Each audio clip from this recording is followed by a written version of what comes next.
pure gold reserves of over 9,000 kg, an annual revenue of rupees 1,000 to 1,200 crore from hundi collections alone, rupees 12,000 crore in fixed deposits in various banks which earn around rupees 850 crore as interest.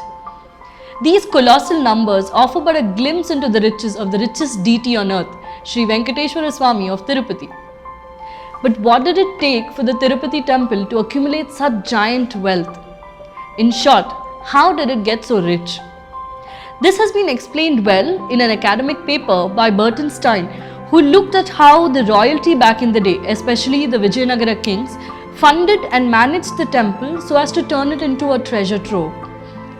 Vijayanagara Patronage from the time of Krishnadevaraya to Achyutadevaraya and later Sadashivaraya towards the temple, with their involvement being not just in administration but also oversight and management of temple wealth and property, built up the fortunes of this hill shrine. So there were essentially two kinds of resources that contributed to the temple's wealth.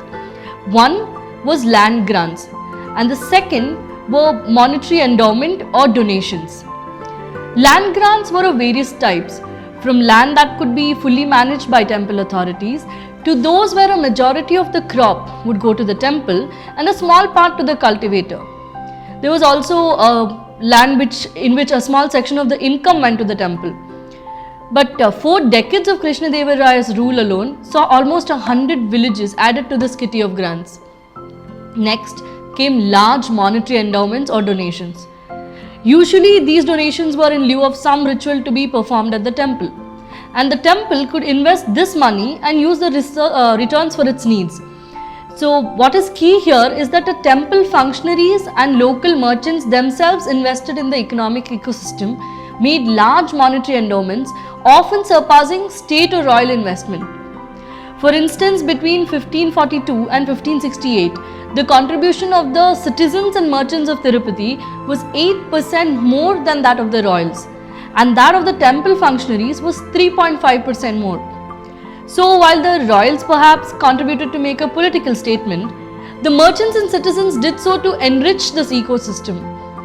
They also put in money in the form of funds in exchange for rights to sell the consecrated food or prasada. So some of them would also place part of the food for which they received rights with leaseholders in exchange for money. And given that Tirupati in that era had already become the most visited temple, the demand for prasada was very high, which led to greater contribution by the local folk to the temple.